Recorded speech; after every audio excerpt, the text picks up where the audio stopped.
In just a few moments, I will be talking about shadow governments and what that is and how it relates to you. Boy, I would hate for you to miss this episode. It's so important. I cannot wait to get started. Let's go.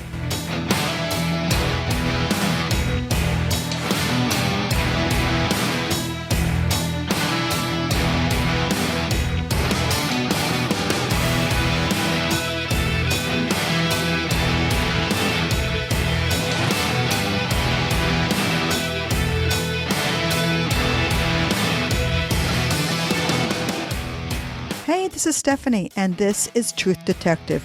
You know what? I am your very own truth detective, giving you the evidence, investigating and researching the facts so that you know exactly what is happening in the world today, in society, culture, about events in private corporations and governmental agencies. But first, if you are a new listener here at Truth Detective, I want to welcome you and thank you so much for tuning in. I do hope that you love this episode. Let me state right off the bat that this was a deep and heavy episode to research because there is so much on shadow governments. And I want to make sure I get it all in and that there is some kind of understanding that you can do something about. And I'll talk about that at the very end. But first, there is a question. The question is, what is a shadow? Well, that doesn't sound very hard, but let's look it up. The top definitions by Merriam-Webster are the dark figure cast upon a surface by a body intercepting the rays from a source of light. Well, we know that. A partial darkness or obscurity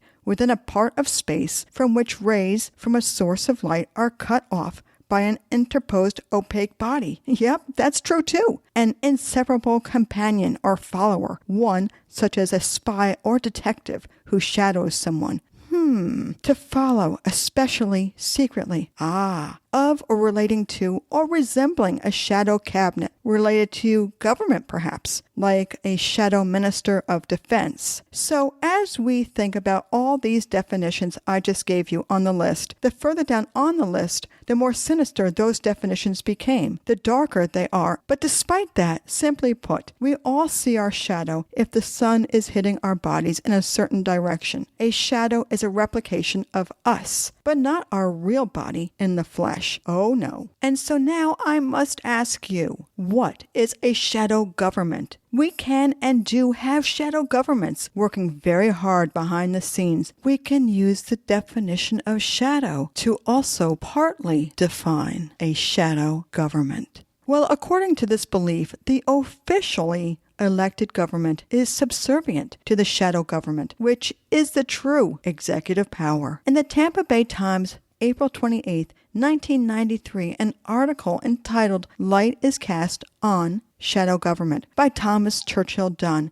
He says the phrase, the shadow government, was actually coined by an imaginative editorial writer for the Tampa Tribune. This unknown wordsmith figured readers would be intrigued by ominous talk of a sinister conspiracy at work, a mysterious shadow government spinning its evil web over an unsuspecting citizenry. Well, whether or not you want to see a shadow government happening, you have to admit that it might be true. An opednews.com piece on August 2nd, 2021, entitled "Trump's Shadow Cabinet is Part of the Ongoing Coup." It says here, even though the number of dying Trump followers increases daily, his coup rolls on. Now, in the Trump shadow universe, he's created a shadow government for his shadow fans. It's not as wacky an idea as it seems and suggests. Trump's solidifying his control over the GOP going toward 2022 and 2024. Well, here's another one. From the Detroit Free Press on March 7th, 2002, way back when, I found this of interest about a shadow government. It says here, a shadow government? A government not elected by the voters, wholly outside the purview of the U.S. Constitution, all members appointed to their posts by George W. Bush with no say by the U.S. Congress. The American people not even knowing who the shadow government is, who is in control. Those are just the first questions raised by this creation of the president. Second question, since it would obviously have to be the shadow government that decides when there is an emergency, how long would it be content to remain in the shadows? After all, it presumably has a military component. On the Top Secret Writer's website, I found this, the shadow government conspiracy. Conspiracy theorists often describe a group of individuals, a group made up of many groups, who operate outside of the reach of the Justice Department. They are the most powerful individuals inside of the corporate world, the military leadership, the U.S. government. They are the ones who aren't elected and have no terms that end. They exist behind the veil of the elected representatives, making the decisions that matter and driving the votes inside Congress that really matter. Their prime objective is not freedom or democracy. No, it's to boost their own interests, not only those of the corporations or organizations they own and lead, but also those of their own families and other many generations. The children inherit the power as it shifts from one age to the next, contained inside of a small circle of insiders. Well, this isn't good. Many believe that there is both government support for and corporate sponsorship of the efforts that drive the world toward ultimate shadow government control. Some of these efforts include the militarization of the police, the development of surveillance centers around the country, the establishment of facilities and prisons meant to contain an enslaved future population, an above top secret military underbelly with funding of $59 billion and growing. The surveillance infrastructure that has grown so large that the tip of the iceberg has finally been revealed in the mainstream media via NSA surveillance disclosures. Regardless which president gets elected, though, these shadow organizations and individuals continue with their efforts as control over the populace. They can't be voted out because they can't even be identified. And the fact that they can't even be identified should scare you. These are people making decisions for you that you don't even know. It's very scary indeed if you observe that last election with an unbiased eye, regardless how you feel about who did or didn't get elected. One thing is obvious. Many Americans are becoming very aware of who seems to have control over the government. It isn't representative of the American people. A matter of fact, we have very little power in what happens. It's representative of the very wealthy and the very elite.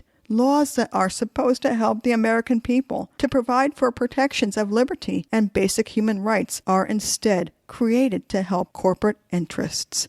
Well, here we are in the Sun Herald, Biloxi, Mississippi, July 26, 2021. I found this. Shadow government? The President of the United States is empowered by the people to ensure the security and well-being of the people. What we have now is government by committee. The unelected shadow government is making the decisions, and the president acts like they are his decisions. Are they? But wait, here in definitions.net, I've found this. The term shadow government, besides its party political meaning, also refers to what is sometimes called the secret government or the invisible government. This is an idea based on the notion that real and actual political power does not reside with publicly elected representatives, no, but with private individuals who are exercising power behind the scenes. We don't even see that. Beyond the scrutiny of democratic institutions. We don't like that. Well, it says here, according to this belief, the official elected government is subservient to the shadow government who are the true executive power. But wait, hold on. I found this very interesting fact again on definitions.net as well. Look here, a shadow government can also be a government in waiting that is prepared to take control in response to certain events, often used to refer to leadership of the largest opposition party, which would assume control should the ruling party be displaced in elections. So, in other words, we'll use this as an example. This means that the opposition party, for example, Donald Trump, has a full cabinet in place in case the elected government fails. And it's easy to think this when he is out making speeches, holding rallies, in giving his endorsements and opinions about what is happening within the elected governmental party for the upcoming elections. And that's what we originally think of as a shadow government. Ha ha ha ha. Now I got your attention now that I mentioned Donald Trump. And here's something on synonyms.com, a definition for deep state, which sounds an awful lot like a shadow government. The deep state is an alternate group controlling the actions of the government behind the frontal view, a group or body who reveal or release or leak important aspects of what the government is doing in such a way as to influence the public view, as in propaganda. So in effect, the holdovers from the previous presidential administration are controlling the appearance of the present administration's actions. The holdovers are releasing the information that the citizens see as propaganda. This shadow government is known well in England, but it could be happening right here in America right now. In the Californian on June 5th, 2020, it says here, the British have an informal system of shadow government. The idea is that parties in opposition appoint shadow ministers that correspond to the actual government ministries. These shadow ministers are responsible both for critiquing government policy and advocating for their own party's policies in their area of competence. And this shadow government can happen on both sides of the aisle. There's no reason that Joe Biden can't do something similar, short of appointing a shadow presidential cabinet. For example, send Vice President Harris to meetings on his behalf. Make Senator Amy Klobuchar the coronavirus spokeswoman. Deputize the people and send them out to speak on Joe Biden's behalf, which he has done, which may leave some Americans to think about who is calling the shots and making the decisions that are necessary and important to all Americans. Well, look here, another article called Shadow Government Often Has Real Power by Richard Loeb in the Newark Advocate, Newark, Ohio, September 11th, 1987. Ever get the feeling that your vote doesn't count for much? That you and your friends and the neighbors don't control much of anything out there? If so, Joel Garreau thinks he knows why. The author of the 9 Nations of North America and a reporter for the Washington Post, Joel Garreau has been charting what he calls shadow governments, 2,000 of them in Washington, D.C. area, and the power that they wield. Shadow governments, as he defines them, operate well outside of what Americans like to think of as conventional democratic forms. So let me get real here. Are you ready for it? Here's a question that many people on both sides of the aisle are wondering. This comes from the website powerlineblog.com, and it was posted on January 26th, 2021 by Paul Marengoff. Let me know if it's been a question in your mind lately. Who is running the Biden administration? Is it Joe Biden? Maybe. But many question whether he has the mental capacity and the energy to run the show. I speculate that Susan Rice, Ron Klain, or even a combination of the two are determining Joe Biden's domestic policy agenda under pressure from the left. Rick Grinnell, who until recently was the acting DNI, believes that Susan Rice is dictating both domestic and foreign policy. Rice is Biden's White House Domestic Policy Council Director, so domestic policy falls under her jurisdiction. Rice's experience, however, is in the areas of foreign policy and national security. It is believable that she is a major player in these areas. Well,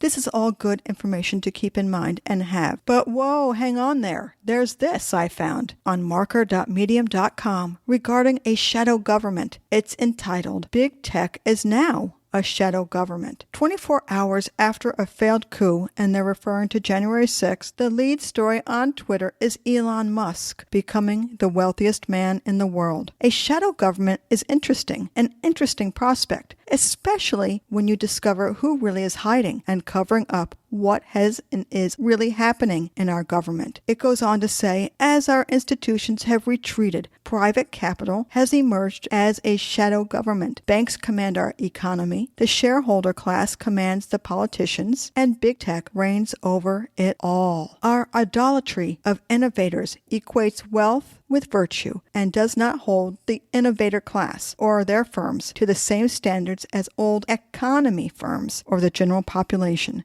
And guess what? When Trumpism began its march, it wasn't the government or the media that we turned to for help, but big tech, who deleted President Trump's Twitter account. Stat! ASAP! We can't wait! Get it off of Twitter! The FBI, voters, our laws, all of them sit secondary to 30-something innovators who hold the real power. Algorithms that decide who sees what, how often, and from whom. In this rudderless environment where information flow is not a public good, but a revenue stream, is it any wonder that misinformation, or rather disinformation, has taken hold?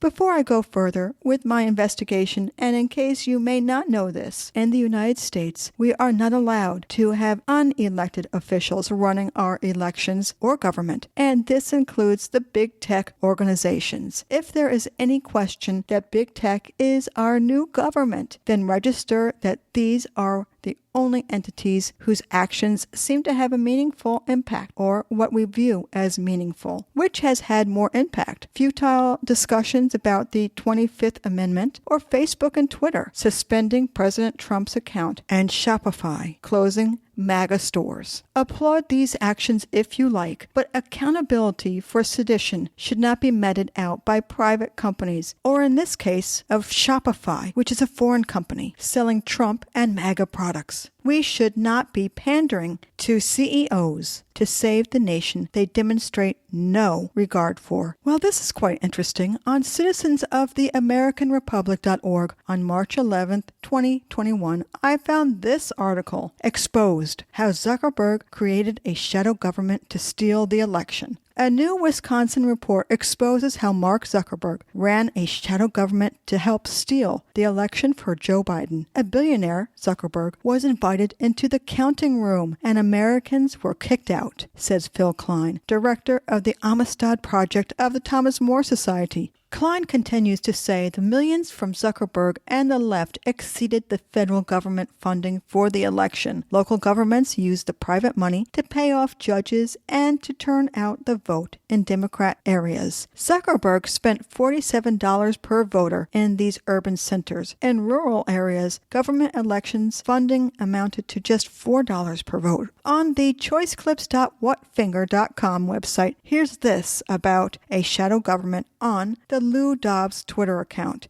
December of 2020. It says Facebook's Mark Zuckerberg essentially ran the election in key battleground states by using his own money to pay for drop boxes, machines, judges, and targeted voter outreach. And Phil Klein called this dark money to inflate the turnout vote. Mark Zuckerberg spent more than the federal government provided in election money. He did it through how the charity would run the local elections. It was Zuckerberg who paid for the machine, Zuckerberg who paid the salaries, Zuckerberg who bought the drop boxes, Zuckerberg who essentially boarded up the windows to keep Americans out of the voting room. Remember that? Americans were kicked out and a billionaire was inside. Phil Klein clearly states that you can't privatize elections brought to you by Coca-Cola, the Koch brothers, or Mark Zuckerberg. That is putting your thumb on the scale and buying government officers to run the elections, according to what private interest dictates. I think all of the lawlessness, the admitted lawlessness that occurred everywhere Zuckerberg money touched, call into question this election. So how can the American people prevent a shadow government? Well, be smart, be knowledgeable,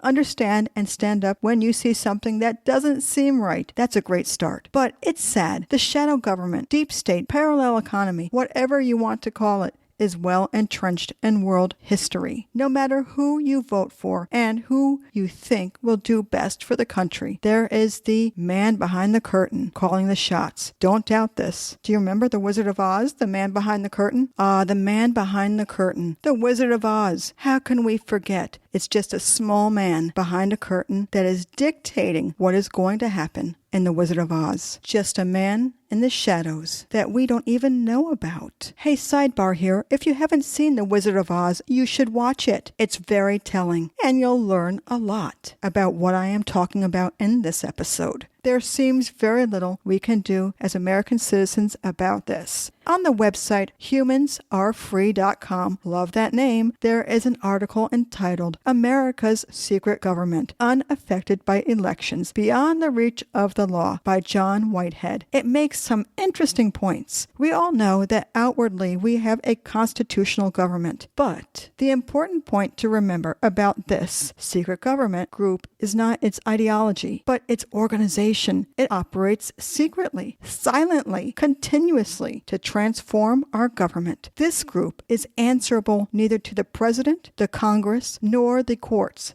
It is practically irremovable. It's unaffected by elections, unaltered by populist movements, beyond the reach of the law. So, say hello to America's shadow government, which is corporatized, militarized, entrenched bureaucracy that is fully operational and staffed by unelected officials who are, in essence, running the country. This shadow government represents the hidden face of a government that has no respect for the freedom of its citizenry. But to be clear, the future president will inherit not one, but two shadow governments. The first shadow government, referred to as COG, or continuity of government, is made up of unelected individuals who have been appointed to run the government in the event of a catastrophe. The COG, continuity of government, is a phantom menace waiting for the right circumstances, a terrorist attack, a natural disaster, an economic meltdown, to bring it out of the shadows where it operates. When and if the COG takes over, the police state will transition to martial law. Yet it is the second shadow government, also referred to as the deep state, that poses the greater threat to freedom right now. Yep, you betcha. The second shadow government is comprised of unelected government bureaucrats, corporations, contractors, paper pushers, and button pushers who are actually calling the shots behind the scenes. This government within a government is the real reason we, the people, have no real control over our government. The deep state, which operates according to its own compass, regardless of who is formally in power, makes a mockery of elections and the entire concept of a representative government. The second shadow government is every facet of a government that is no longer friendly to freedom and is working overtime to trample the Constitution underfoot and render the citizenry powerless in the face of the government's power grabs, corruption, and abusive tactics. Doesn't that sound nice? These are the key players that drive the shadow government. This is the hidden face of the American police state that will continue long past Election Day. So no matter who wins the presidential popularity contest, the National Security Agency, which is the NSA, with its $10.8 billion Black Ops annual budget, will continue to spy on every person in the United States. You can believe that. If you use a phone or a computer, they are spying on you. On any given day, whether you're walking through a store, driving your car, checking your email, or talking to friends and family on the phone, you can be sure that some government agency, whether the NSA or some other entity, is listening in and tracking your behavior. America's so-called war on terror will continue to chip away at our freedoms, unravel our Constitution, and transform our nation into a battlefield, thanks in large part to such subversive legislation. These laws completely circumvent the rule of law and the rights of American citizens, and you know that. In so doing, they reorient our legal landscape in such a way as to ensure that martial law, rather than the U.S. Constitution, is the map by which we navigate life in the United States. These laws will continue to be enforced no matter who gets elected. So here it is. Are we getting the message yet? The next president, much like the current president and his predecessors, will be little more than a figurehead, a puppet, to entertain and distract the populace from what's really going on. This state within a state, concealed behind the one that is visible at either end of Pennsylvania Avenue, is a hybrid entity of public and private institutions, ruling the country according to consistent patterns in season and out, connected to, but only be intermittently controlled by the visible state whose leaders we choose. You know this. The deep state not only holds the nation's capital, but it also controls Wall Street, which supplies the cash that keeps the political machine and Silicon Valley operating. This is fascism in its most covert form, hiding behind public agencies and private companies to carry out its dirty deeds. It is a marriage between government bureaucrats and corporate fat cats. If government officials, elected and unelected alike, are allowed to operate beyond the reach of the Constitution, the courts, and citizenry, the threat to our freedoms remains undiminished. So, the next time you find yourself despondent over any presidential candidate or election, remember that it's just a puppet show intended to distract you from the silent coup being carried out by America's shadow government. And what about the pandemic? The deep state, the shadow government, has something to say about that too. Just another thing to worry the American population about. This article, A New World Order Brought to You by COVID-19 and the Global Deep State, May 4th, 2021, by John Whitehead and Nisha Whitehead. The COVID-19 pandemic has propelled us into a whole new global frontier. Those hoping to navigate this interconnected and highly technological world of contact tracing, vaccine passports, and digital passes will find themselves grappling with issues that touch on deep-seated moral, political, religious, and personal questions for which there may be no clear-cut answers. We are about to find our ability to access, engage, and move about in the world, dependent on which camp we fall into, those who have been vaccinated against COVID-19 and those who have not. On almost every front, whether it's the war on drugs or the sale of weapons or regulating immigration or establishing prisons or advancing technology or fighting a pandemic, if there is a profit to be made and power to be amassed, you can bet that the government and its global partners have already struck a deal that puts the American people on the losing end of the bargain. We've been losing our freedoms so incrementally for so long, sold to us in the name of national security and global peace, maintained by way of martial law, disguised as law and order, and enforced by a standing army of militarized police and a political elite determined to maintain their powers at all costs. And it's hard to pinpoint exactly when it all started going downhill, but we're certainly on that downward trajectory now, and things are moving fast. The government of the people, by the people, for the people, has perished. In its place is a shadow government, a corporatized, militarized, entrenched global bureaucracy that is fully operational and running the country.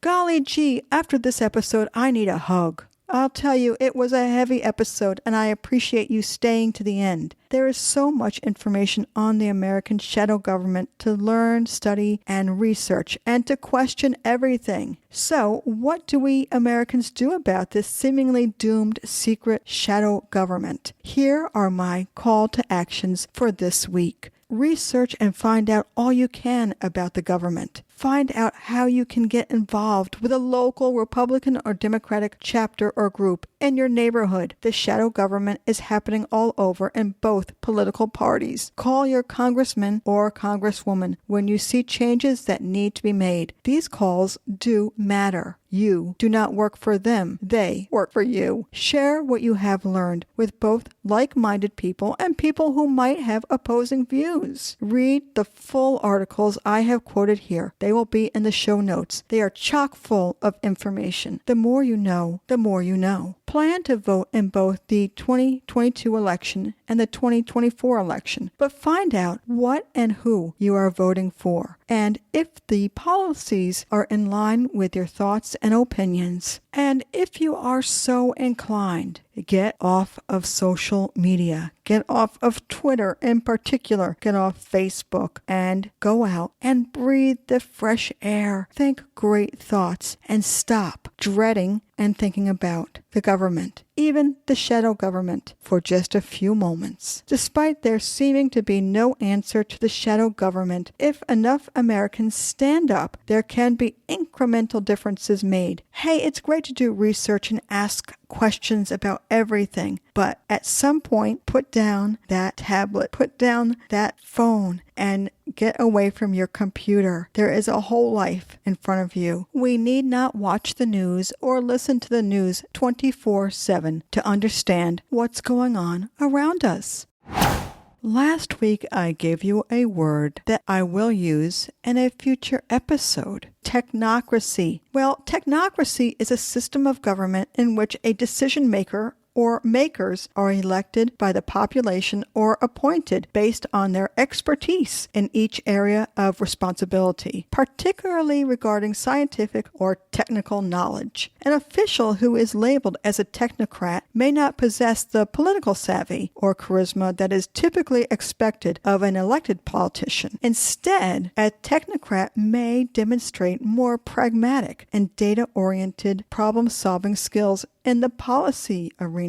Technocracy became a popular movement in the United States during the Great Depression, when it was believed that technical professionals such as engineers and scientists would have a better understanding than politicians regarding the economy's inherent complexity.